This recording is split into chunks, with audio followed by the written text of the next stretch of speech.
हाशिमी की बारगाह में दुरूद पाक पढ़ेंगे जिनकी ताकत के बारे में बरेली के इमाम ने लिखा, कौन देता है देने को मुँह चाहिए, देने वाला है सच्चा हमारा नबी। आइए उस रसूल हाशिमी की बारगाह में दरूद पाक पढ़ेंगे जिनकी खूबसूरती के बारे में किसी और ने नहीं बल्कि तमाम फरिश्तों के सरदार ने, बुलबुले सिदरा ने, तायरे सिदरा ने, हजरत जिब्रील अमीन ने कहा था, जिसकी तर्जुमानी बरेली के इमाम ने अपनी टूटी हुई चटाई पर बैठकर ये बयान किया और तमाम दुनिया तक पहुंचा दिया। यही बोले सिदरा वाले, चमने जहां के थाले सभी मैंने छान डाले, तेरे पाए का ना पाया, तुझे यक न यक बनाया, तुझे हमद है खुदाया, वही रब है जिसने तुझको हमतन करम बनाया। आइए उसी रसूल हाशमी की बारगाह में दुरूद पाक पढ़ ले। अल्लाहुम्मा सल्ली अला सय्यिदना हबीबना नबीना मौलाना मुहम्मदिन व बारिक सल्लु अलैहि सल्लल्लाहु अलैहि या रसूलल्लाह या हबीबल्लाह सल्लल्लाहु तआला अलैहि वसल्लम।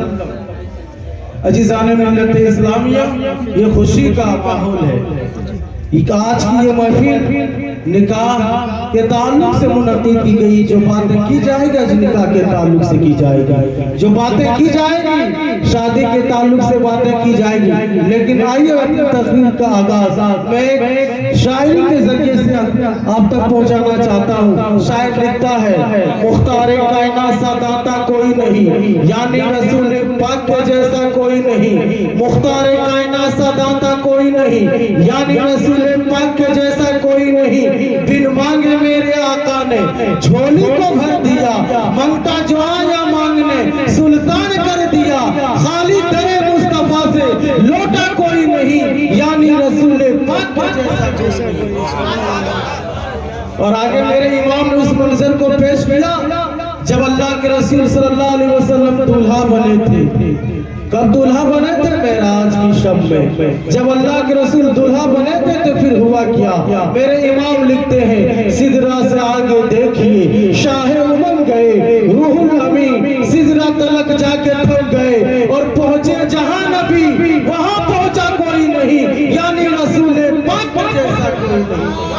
और फजले खुदा से देखिए जीशान हो गए, आए थे कत्ल करने मुसलमान हो गए। कोई नहीं, यानी रसूल पाक जैसा कोई।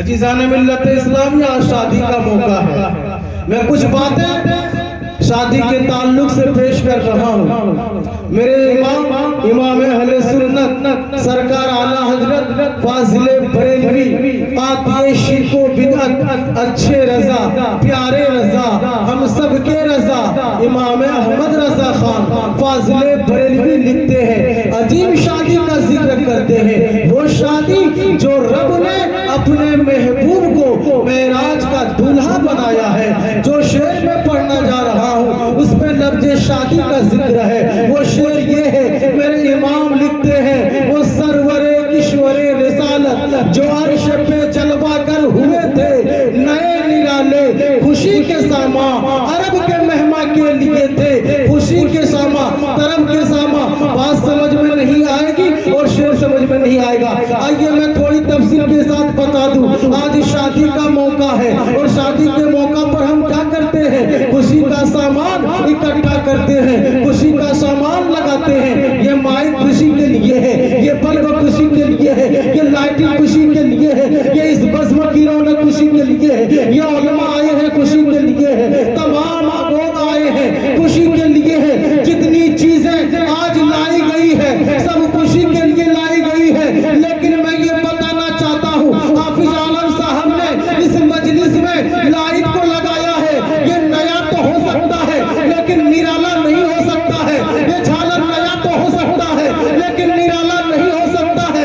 ये कुमकुमे नए तो हो सकते हैं लेकिन निराला नहीं हो सकता है। लेकिन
और सरकार आला हजरत लिखते हैं बहार है शादियां मुबारक, चमन को आबादियां मुबारक। शादी होती है तो घर आबाद होता है, शादी होती है तो चमन आबाद होता है। मेरे इमाम लिखते हैं बहार है शादियां मुबारक, चमन को आबादियां मुबारक। बहार है शादियां मुबारक, चमन को आबादियां मुबारक। जब शादी होती है तो क्या होता है? घर आबाद होता है, घर में खुशी होती है। लेकिन मेरे इमाम ने उस शादी के मंजर को इस अंदाज में बयान किया है, बहार है शादियां मुबारक, चमन को आबादियां मुबारक। ये फलक मलक सब अपनी अपनी लय में गुन अनादिल का बोलते थे। वहाँ खुशी का समा अजीबो गरीब था, वहाँ फलक भी मलक भी अपने अपने अंदाज में प्यारे आका की शादी की खुशी मना रहे थे और अपने अपने अंदाज में अल्लाह में अंदाज में अनादिल का बोल बोलते थे। और मेरे इमाम ने लिखा, बड़े अच्छे अंदाज में लिखा, वहाँ फलक पर यहाँ जमीन में रची थी शादी, मची थी धूमें, उधर से अनवार हंसते आते, इधर से नफात। अजीज़ान मिल्लत इस्लाम आज देख रहे हैं हाफिज आलम साहब आपके सामने मौजूद है, लेकिन कल यहाँ मौजूद नहीं होंगे। कल ये दूल्हा बनेंगे और दूल्हा बनने के बाद हम लोगों को बारात लेकर जाएंगे। लेकिन जब हाफिज आलम साहब कल दूल्हा बनेंगे तो इसके चेहरे पर, इनके सर पर इमामा शरीफ को रखा जाएगा, इनके सर को इमामा शरीफ से सजाया जाएगा। और सजाने के बाद और एक सेहरा एक ताज इनके सर पर और रखा जाएगा जो सेहरा की शक्ल में होगा। इनके गले पे फूलों के हार होंगे, नोट और पैसे तो ये नहीं लगाएंगे। मुझे उम्मीद है इसलिए कि ये हाफिज कुरान है, इसलिए कि आलिम दीन है, इन्हें मालूम है गलों पर पैसे के हार नहीं लगाते। इसलिए मैं कर रहा हूँ, जब कल ये दूल्हा बनेंगे तो इनके गलों पर फूलों के हार होंगे और दूल्हा बना होगा। जब ये दूल्हा बना होगा तो इनकी अम्मी सोचेगी आज मेरा लाल दूल्हा बना है, आज मेरा बेटा दूल्हा बना है, आज मेरे जिगर का टुकड़ा सेहरे का अंजर सजा हुआ है। कहीं आज इसके चेहरे पर किसी की नजर न पड़ जाए, किसी की बुरी नजर न पड़ जाए। चलो इनके चेहरे का सदका उतार दूं। इनकी बहनें नछावर हो रही होंगी, होती कि न बोलो, इनकी बहनें खैरात कर रही होगी। कहीं मेरे भाई के चेहरे पर किसी की बुरी नजर न पड़ जाए, इसलिए इसके नाम पे कुछ खैरात कर देगी, इनके नाम पर कुछ रुपया पैसा लुटा देगी। इनकी फूफियां खैरात करेंगी, इनकी चचिया खैरात करेंगी, इनके दादा खैरात करेंगे, इनके भाई खैरात करेंगे। हर कोई खैरात करता हुआ होगा, हर कोई नछावर कर रही होगी, हर कोई नछावर हो रही होगी। लेकिन मैं आपको बताना चाहता हूँ, जब हम में तुम में से कोई दूल्हा बनता है तो वहाँ जब खैरात बढ़ती है तो पैसों की बढ़ती है। लेकिन जब आमिना का लाल दूल्हा बनता है तो वहाँ खैरात पैसों की नहीं बांटी जाती है, वहाँ खैरात रुपयों की नहीं बांटी जाती है। जबकि दूल्हा नूर वाला होता है तो खैरात भी नूर की बांटी जाती है। जैसा दूल्हा वैसा खैरात, इसलिए कि जब दूल्हा हम में तुम में से कोई होगा तो खैरात पैसों की बांटी जाएगी। बाप पैसा बांट रहा है, माँ पैसा बांट रही है, भाई पैसा बांट रहा है, बहनें पैसा बांट रही है और अपने भाई की